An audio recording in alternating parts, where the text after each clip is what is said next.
de la musique à présent. Je vous l'avais promis. Identité toujours en revanche, pluriel forcément, mais avec de la musique. On va en parler avec Esther Yedge et David Ababou. Bonsoir. Bonsoir. Ça va bien? Très très bien. Plaisir d'être là. Ouais, c'est cool de vous avoir aussi. Alors, on vous accueille tous les deux parce que vous êtes tous les deux candidats sélectionnés pour la deuxième phase de... Alors, si je dis la nouvelle star israélienne, ce ne sera pas ça, mais c'est la nouvelle star qui représentera Israël à l'Eurovision l'année prochaine. C'est la compétition. Donc, ça veut dire que tous les deux, vous êtes en compétition? On est en compétition. Ça se voit pas qu'ils sont en compétition. Au début, là, peut-être, ça va venir. Alors, on est super contents parce que compétition, d'accord. Bleu-blanc pour représenter les couleurs d'Israël, d'accord aussi, mais bleu-blanc-rouge parce que deux francophones sur une édition de la nouvelle star israélienne, je crois qu'on n'avait jamais vu, ou en tout cas très rarement. On a vu Amir, israélien qui représente la France, mais français qui représente Israël. Non, quand même, je tiens à étaler ma petite culture de l'Eurovision. Allez, il me semble que la première fois qu'Israël a fait ça, le représentant israélien c'était Nadav Gage. Alors, il est né en Israël, mais il avait des petites origines. Il avait sa moumoune francophone et voilà. Donc la communauté francophone était très fière de lui, mais effectivement, c'était pas un olé, c'était un Israélien qui est né. Alors là, nous, on est super fiers de vous, d'autant. Vous avez tous les deux. Ah oui, c'est vrai. Vous avez tous les deux des histoires super intéressantes et touchantes. Esther, on commence avec vous. Vous êtes toute fraîche, toute nouvelle en Israël, Esther, puisque vous êtes un peu atterri. Alors, je dis pas vous êtes tombée dedans quand vous étiez petite, mais c'est le contraire. Israël, c'est une rencontre qui s'est faite sur le tard. Vous venez de monter en Israël, de faire votre alia, comme on dit, et de découvrir aussi en même temps ce pays. Racontez-nous. Du coup, officiellement, j'ai fait mon alia en janvier. Donc, et j'ai découvert Israël via Israël Experience, dont Taglit. Donc Israël Experience, c'est vraiment tout ce qui est programme Massa, Taglit, ce qui permet des programmes aux jeunes comme avec moi, une aile de l'agent juif, d'une certaine façon. Exactement, qui permettent aux jeunes comme nous de découvrir Israël si on n'en a pas eu l'occasion avant. Et moi, ça s'est passé exactement quasiment 2 ans bientôt. Et ça a changé ma vie. Incroyable. Voilà. Et maintenant, j'ai fait mon alia en janvier. Et voilà, que de joie. Ça s'est fait de façon super spontanée, c'était avec le cœur. Et ce que vous me racontiez, c'est qu'il y a eu des difficultés, mais toutes les étoiles, elles se sont alignées pour vous faire arriver là. Et pour peut-être représenter Israël plus tard à l'Eurovision. Ça serait une grande fierté, je pense, pour tous les deux. Parce que tous les deux, en fait, on est nouveaux arrivants. Et c'est vrai qu'on a beaucoup tendance à croire aussi qu'Israël, c'est difficile. On dit beaucoup, c'est très difficile. Mais je pense sincèrement que quand on a de la volonté, on peut voir les choses d'une manière différente. Et justement mettre toutes ces difficultés à notre profit.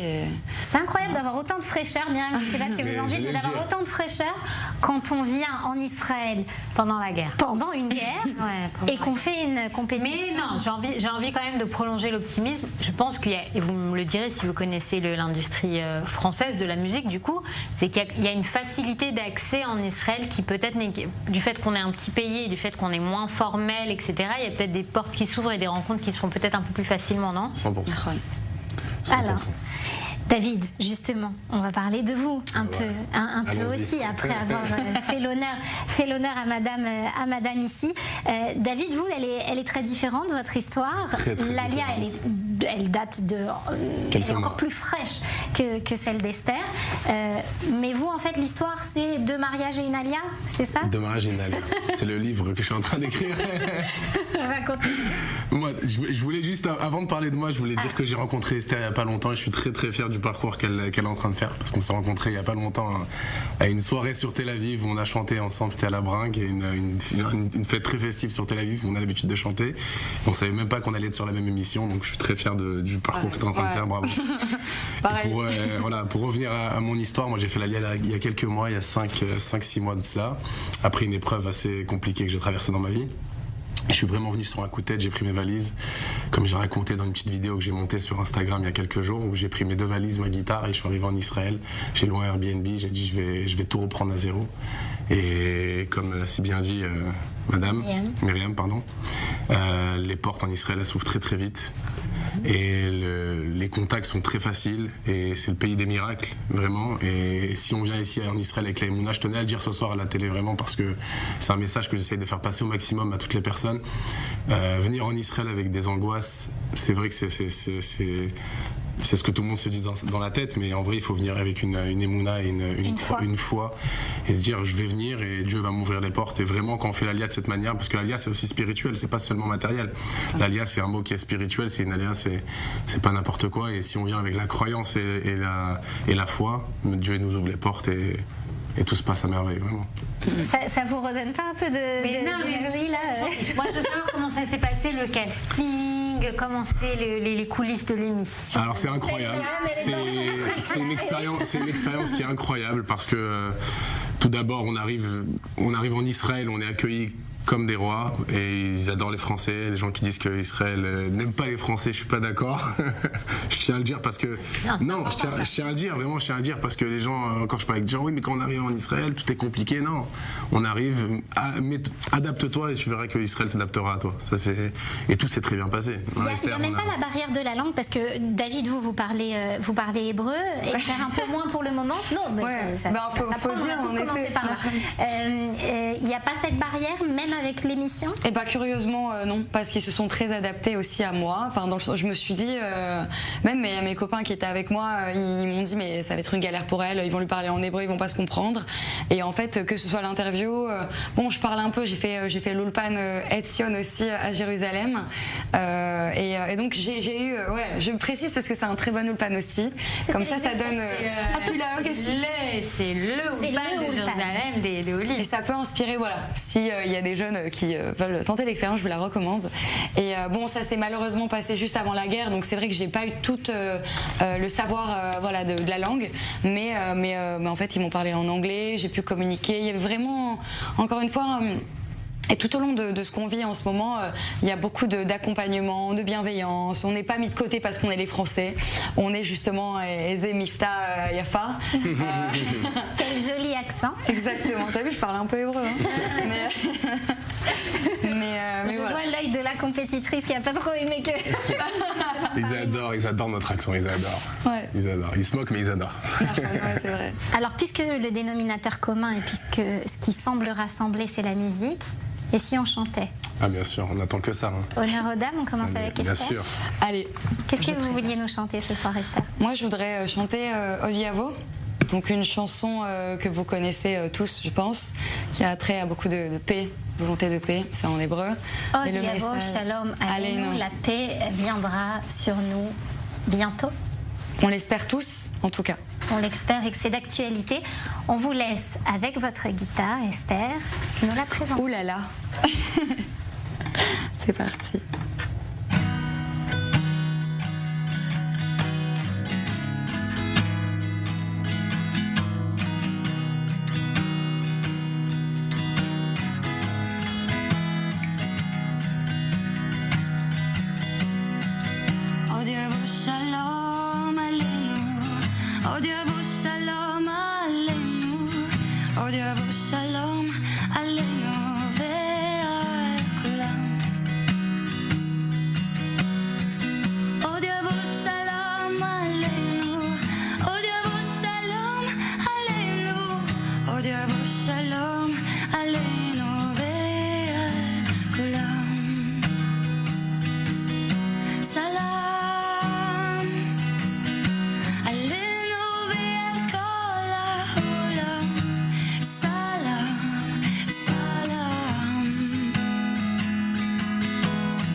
Chante avec moi.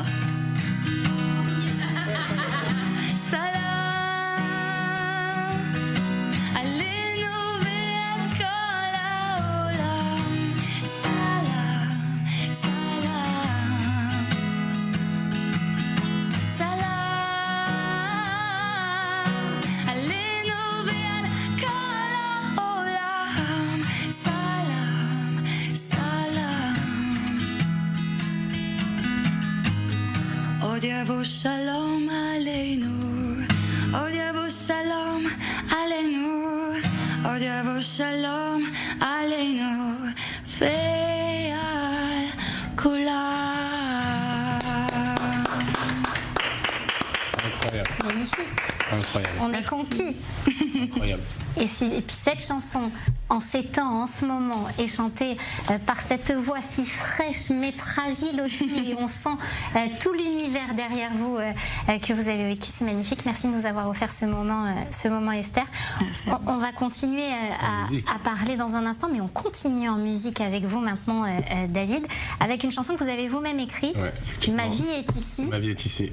C'est une chanson que j'ai composée il y a 3 ans de cela. Et en fait, ça racontait un peu l'histoire du jeune artiste juif qui est en train d'essayer de se développer à Paris. Et la chanson s'appelait Ma vie est ici, mais en fait je me suis rendu compte il y a quelques semaines de ça, quand j'étais en train de la chanter chez moi à la maison, je me suis dit mais en fait cette chanson a encore plus de sens. Que le ici c'était pas le même. Voilà. Que cette chanson a encore plus de sens en Israël, Ma vie est ici. Et quand je suis revenu aussi sur les paroles, je me suis dit mais cette chanson... Et des fois les chansons viennent un peu plus tard en fait, on écrit, on compose, mais on comprend plus tard pourquoi on écrit cette chanson. Cette chanson s'appelle Ma vie est ici et je vais vous la chanter en live. On écoute. Voilà. Allez.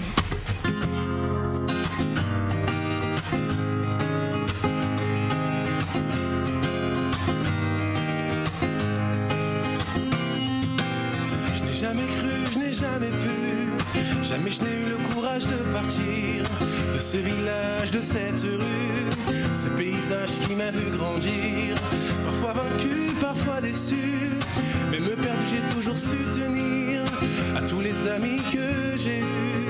Mon vrai pays se lit dans leur sourire. Si l'espoir disparaissait, aussitôt je reviendrai sur mes pas, de nouveau pour savoir qui je suis.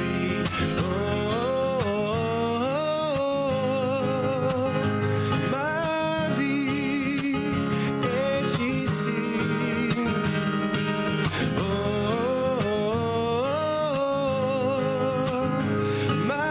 vie est ici. Ma vie est ici,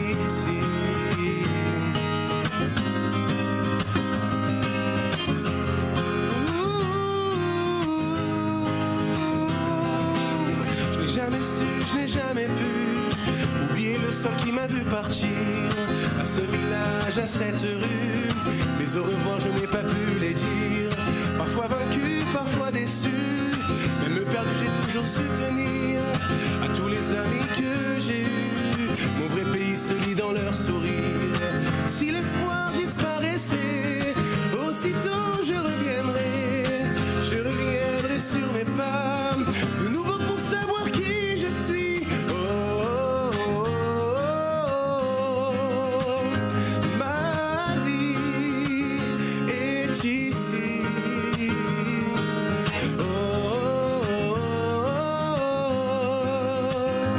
Ma vie est ici, est ici.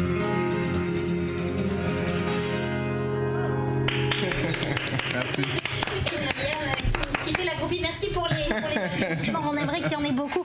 Et je suis sûre, même si on a peu de choses à révéler, parce qu'on sait peu de choses sur le programme qui est en train de défiler sur les écrans israéliens, on espère vous voir aller tous les deux très loin. Amen. Dans la compétition, mais au-delà aussi, représenter fièrement le bleu, le blanc et aussi le rouge. L'Eurovision. Merci beaucoup. Et je pense que ces deux chansons que vous avez choisi tous les deux d'interpréter, elles font aussi un message, sans vous concerter au préalable, hein, je tiens à le dire. Elles sont très symboliques, elles sont un message aussi à nos téléspectateurs sûrement, à nous aussi, Myriam. Moi je l'ai vu comme un message à nous, d'apprécier chacun un moment. Comme ça, je sais, vous vous en rendrez compte dans quelques années, c'est qu'en fait quand on a fait son alliade il y a longtemps, à chaque fois effectivement on a besoin de ce miroir comme ça, des piqûres de rappel et les nouveaux arrivants qui nous font du bien, vous allez voir. Alors vous nous avez fait du bien ce soir, merci. Et bonne continuation dans ce programme et puis en Israël, et puis vous venez nous rendre visite avec grand plaisir. Souvent, avec la guitare toujours. Avec grand plaisir. C'est la meilleure amie. J'ai une chose à dire, faites votre alia parce que c'est la plus belle chose. Sponsorisé par la maison juive. Non, même pas. Non, mais c'est, enfin, si on peut parler vraiment honnêtement, et c'est ça le message, c'est que moi personnellement, ma vie a changé sur beaucoup de plans, et je me suis beaucoup ouverte. Enfin, et je trouve que ici, quand on dit faut pas avoir peur, c'est vraiment encore une fois, je pense qu'on peut se réaliser. On a beaucoup de barrières, je pense, en France. Enfin, c'est ce que moi j'ai ressenti ces dernières années, et quand on arrive ici, voilà, il y a beaucoup plus de choses. Vraiment, on peut être n'importe qui. Merci.